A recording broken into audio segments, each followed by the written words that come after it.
Les présidents de la Russie et des États-Unis ont discuté pendant 1h30 la semaine dernière. Trump avait une proposition, mais finalement, Poutine lui a claqué la porte au nez. Trump et Poutine s'accordent pour chercher un arrêt de 30 jours des frappes sur les installations énergétiques russo-ukrainiennes. Au premier abord, il pourrait sembler qu'il y a un semblant d'accord. En réalité, c'est rien comme ce que les États-Unis et l'Ukraine ont discuté à Jeddah il y a à peine 2 semaines. Lors de cette réunion, ils ont mis sur la table un cessez-le-feu complet et inconditionnel de 30 jours, une période pendant laquelle ils pourraient négocier un accord de paix plus global. En tout cas, c'était le plan de la Maison-Blanche. Et c'était aussi le plan que l'Ukraine de Zelensky était prête à accepter. À l'époque, il y avait toutes sortes de conversations. Que présenter cet accord directement à la Russie prouvait que les Européens avaient exagéré, que Washington était vraiment engagé en faveur de l'Ukraine. Et bien sûr, des gens ont dit que Poutine l'accepterait, parce que premièrement, il veut la paix, et deuxièmement, il respecte Donald Trump. Mais quand le moment est venu, pas question. Poutine a complètement balayé les propositions du président américain. Et soyons réalistes, si les Russes sont réputés pour une chose, c'est d'être des négociateurs coriaces. Le Kremlin sait que le capital politique de Trump dépend d'un accord de paix en Ukraine, ou du moins d'une pause dans les combats dont il pourrait se targuer. Voilà pourquoi les Russes ont exigé toutes sortes de conditions avant même de s'asseoir à la table des négociations. Et honnêtement, ça a fonctionné à merveille pour les Russes. Même avant le début des négociations, Washington avait déjà consenti à de nombreuses concessions. Bien plus qu'on ne l'aurait attendu à un stade aussi précoce des pourparlers. Récapitulons donc les principales concessions déjà faites.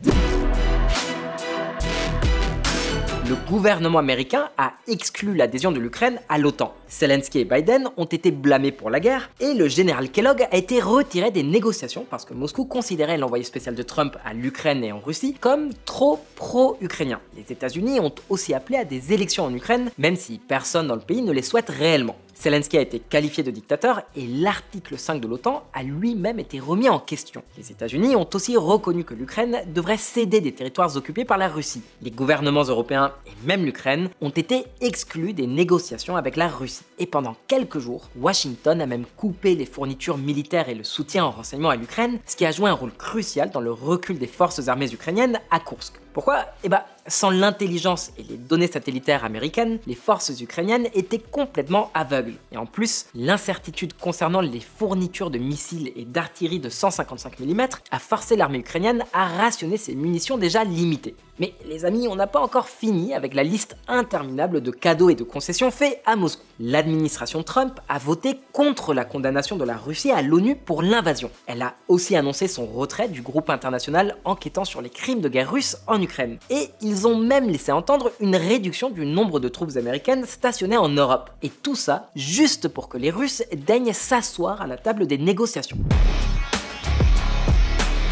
Après ce grand banquet de concessions à Moscou, Trump a demandé à Poutine un cessez-le-feu en Ukraine comme un geste de bonne volonté. Et encore une fois, Poutine lui a claqué la porte au nez. Il lui a dit qu'il n'y avait pas de possibilité. Les conditions n'étaient pas réunies et surprise, il a sorti une nouvelle liste de demandes encore plus longue. C'est ainsi que les Russes négocient. Jusqu'à présent, Trump a réussi à obtenir uniquement un cessez-le-feu de 30 jours sur les infrastructures énergétiques. Et le problème avec ça, que ça profite encore une fois principalement à Moscou. Voyez-vous, les Russes intensifient leurs attaques sur les centrales électriques ukrainiennes juste avant l'hiver. Alors imaginez un peu, couper l'électricité et le chauffage d'un pays quand les températures plongent, c'est pas vraiment une plaisanterie. Ça va avoir un impact réel sur les conditions de vie des Ukrainiens.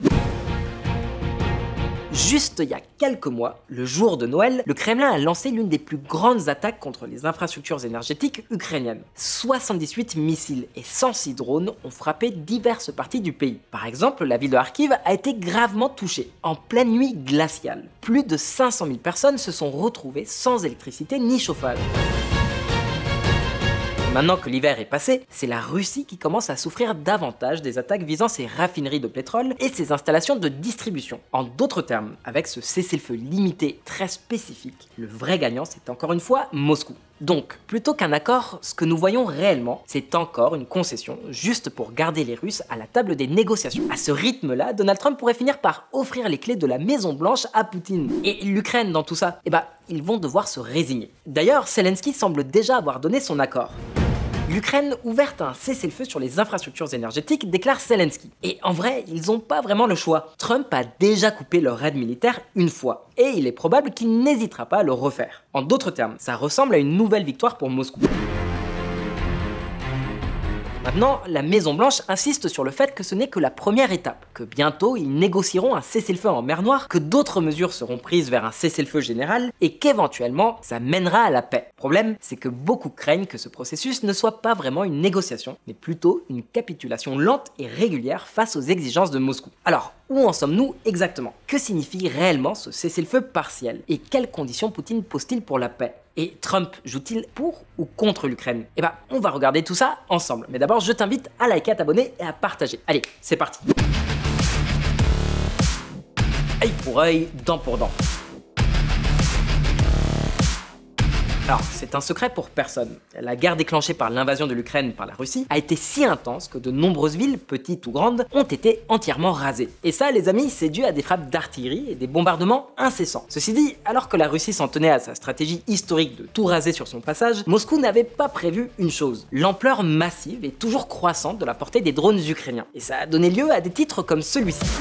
La Russie et l'Ukraine frappent mutuellement leurs infrastructures énergétiques. Ces derniers mois, l'armée ukrainienne a lancé une campagne agressive en ciblant la Russie là où ça fait le plus mal, ses infrastructures énergétiques lucratives. Plus d'un tiers du budget total du Kremlin pour 2025 provient directement de l'industrie pétrolière et gazière du pays. En d'autres termes, il s'agit du poumon financier de la Russie, la colonne vertébrale qui soutient son effort de guerre. Et c'est précisément là que l'Ukraine a concentré ses attaques ces derniers mois. Les Ukrainiens ont mené des frappes quasi quotidiennes sur les infrastructures énergétiques de la Russie. Jusqu'à présent, Moscou n'a pas publié de chiffres officiels, mais les estimations suggèrent qu'au moins 8 raffineries russes, plusieurs sites de stockage de pétrole, ainsi que des hubs logistiques clés comme les stations de pompage et les ports d'exportation ont subi des dégâts importants. Alors, quel en est le résultat? Eh ben, regardez ça.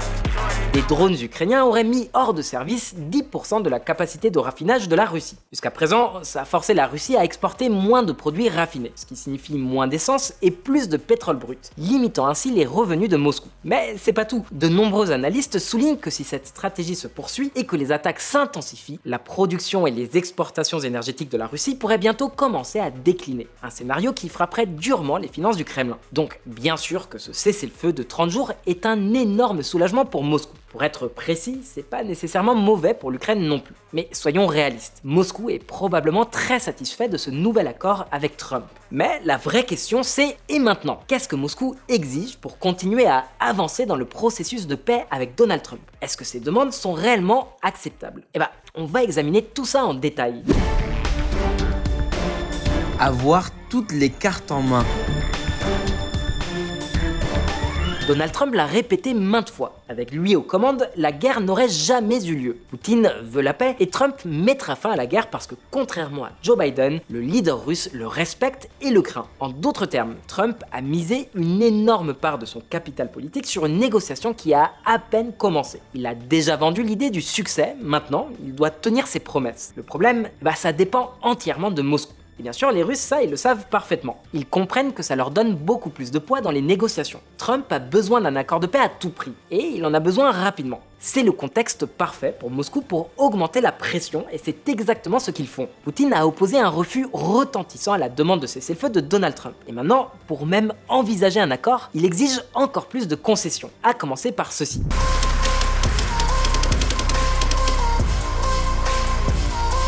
Poutine l'a clairement fait comprendre lors de sa conversation avec Donald Trump. S'il doit y avoir un accord de paix, l'Ukraine doit cesser de recevoir de l'aide. Et nous ne parlons pas seulement de fournitures militaires, on parle aussi de financement pour l'industrie de l'armement ukrainienne, de partage de renseignements, de tout. Et voici le plus important. Moscou ne fait pas seulement référence à l'aide américaine. Ils veulent que tous les pays alliés coupent leur soutien. Bien sûr, ça laisserait l'Ukraine complètement sans défense. Ça éliminerait effectivement toutes sortes de garanties de sécurité, ce qui au final est la seule chose que Zelensky demande. Et il le demande parce qu'il sait parfaitement que sans dissuasion, l'Ukraine n'a pas d'avenir. Tout accord dans ces conditions ne serait qu'un pansement temporaire, garantissant un désastre à long terme. On en a parlé dans plusieurs vidéos ici sur Diplo. Mais ça empire encore. C'est pas seulement une demande générale. La Russie met cette condition sur la table juste pour avancer vers la prochaine étape des pourparlers, comme la négociation d'un cessez-le-feu en mer Noire. Quelque chose qui est totalement inacceptable. Alors pourquoi? Parce que ça donnerait à la Russie un avantage militaire écrasant avant même d'atteindre la troisième phase, le cessez-le-feu général. Et Kiev, ça, elle en est consciente. L'Europe aussi, c'est pourquoi depuis des semaines maintenant, les dirigeants européens ont clairement indiqué que quoi qu'il arrive, ils augmenteront l'aide militaire à l'Ukraine dans le cadre de la nouvelle politique massive de réarmement. Alors que Trump suspend l'aide à l'Ukraine, l'UE dévoile un plan d'investissement dans la défense de 840 milliards de dollars Rearm Europe. Mais ce n'est pas la seule demande de Poutine.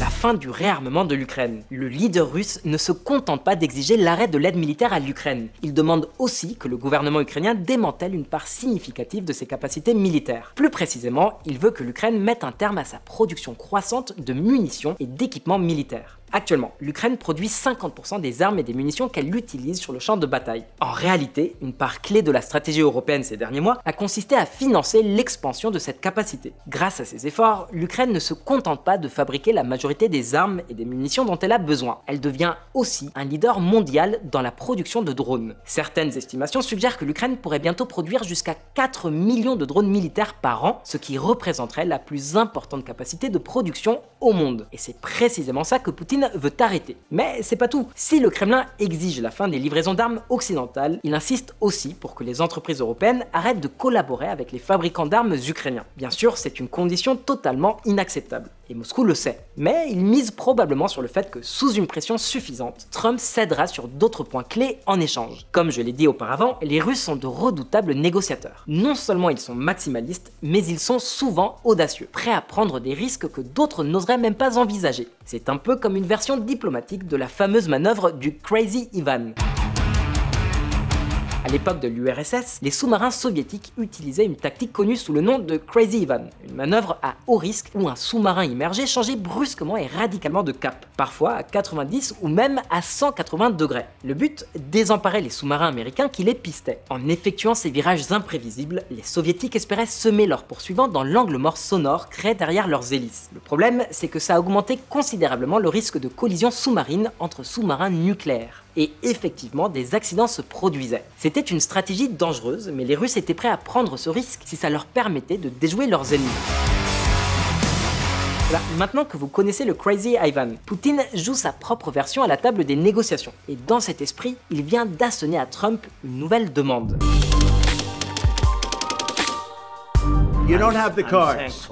You're buried there, your people are dying, you're running low on soldiers. Listen, you're running low on soldiers. Ces mots n'étaient pas une coïncidence. L'Ukraine fait face à une pénurie de nouveaux soldats beaucoup plus sévère que la Russie. Ces derniers mois, certaines sources ont même suggéré que le manque de nouvelles recrues était si extrême, étant donné l'immensité de la ligne de front, que l'armée ukrainienne pourrait être en train de redéployer du personnel de défense aérienne dans des rôles de combat. Ces gens savaient comment fonctionne la défense aérienne. Certains avaient été formés en Occident et avaient de vraies compétences. Maintenant, ils sont envoyés au front pour combattre ce pourquoi ils n'ont aucune formation. Source anonyme dans une interview pour The Guardian. La situation est si urgente que l'Ukraine envisage désormais d'élargir ses plans de recrutement pour inclure les jeunes hommes âgés de 18 à 24 ans qui étaient jusqu'à présent exemptés. Bien sûr, le Kremlin ne voit pas ça d'un très bon œil. Et maintenant, ils exigent aussi que l'Ukraine suspende tous ses programmes de recrutement. Quelle surprise, n'est-ce pas? Je suis sûr qu'ils font cela au nom de la paix. Les amis, ces demandes sont totalement inacceptables. Et le gouvernement ukrainien l'a fait savoir de manière absolument transparente. L'Ukraine ne discutera pas de statut neutre ni de réduction des effectifs de nos forces armées. Nous ne reconnaîtrons jamais aucun territoire temporairement occupé comme russe. Andrei Yermak, 2025. L'Ukraine ne va pas laisser tout son avenir entre les mains de Moscou, ce qui est essentiellement ce que Poutine exige. Et elle ne le fera pas parce que, accord ou pas, ça équivaudrait à une condamnation à mort du pays. N'oublions pas que Moscou a systématiquement violé tous les accords avec l'Ukraine, en commençant par le célèbre mémorandum de Budapest. Pour l'instant, les lignes rouges de Kiev semblent très claires. Ils ne reconnaîtront pas la souveraineté russe sur les territoires occupés. Ils n'accepteront pas la neutralité. Ils ne réduiront pas leur armée. Et il doit y avoir de véritables garanties de sécurité. Et honnêtement, il ne pourrait en être autrement si l'Ukraine veut garantir son avenir et empêcher qu'une autre guerre n'éclate dans quelques années seulement. Alors certes, les exigences de Poutine sont scandaleuses, mais le vrai problème, ça pourrait finir par acculer Donald Trump et ça suscite de sérieuses inquiétudes tant en Ukraine qu'en Europe. Le but de Poutine est de dominer l'Ukraine et de réaffirmer la position de la Russie en Europe à grande échelle. Fiona Hill, ancienne conseillère à la Maison-Blanche sur la Russie pendant le premier mandat de Donald Trump. Le plus gros problème, il est peu probable que le président américain accepte une défaite, ce qui signifie qu'il pourrait être prêt à offrir encore plus de concessions à Moscou. Pour l'instant, après le rappel, les deux gouvernements ont également discuté de la normalisation des relations américano-russes, et même de la promotion de plans de coopération économique, ce qui bien sûr profiterait une fois de plus à l'ours russe. Alors, on va être très clair. Je sais pas si Trump est en train de jouer une partie d'échecs en 3 ou en 4 dimensions, mais promettre ce qu'on n'a pas et ce dont on a besoin que quelqu'un d'autre vous donne, c'est généralement pas une très bonne idée. Pour couronner le tout, la seule chose que le président américain ait obtenue jusqu'à présent est quelque chose qui profite principalement à Moscou. Les Russes se positionnent pour prendre le contrôle de ces négociations. Alors la vraie question c'est, qu'est-ce que Donald Trump sera prêt à concéder en échange de l'accord final de Poutine pour arrêter la guerre? Eh ben les amis, elle est là la question qui inquiète profondément l'Ukraine et le reste de l'Europe. Ici chez Diplo, on va faire notre possible pour décrypter l'avenir. Mais pour l'instant, une chose est claire, négocier avec Poutine ne sera pas aussi simple que Trump l'avait prétendu. En fait, personnellement, je pense que ça se terminera probablement par un cessez-le-feu et un scénario de guerre froide à la coréenne. Quoi qu'il en soit, la question elle est maintenant pour vous. Comment pensez-vous que tout ça va se terminer? Partagez-nous vos réflexions dans les commentaires et maintenant, si vous avez aimé cette vidéo, cliquez sur le bouton j'aime et abonnez-vous à Diplo si c'est pas encore fait. Prenez soin de vous et à la prochaine.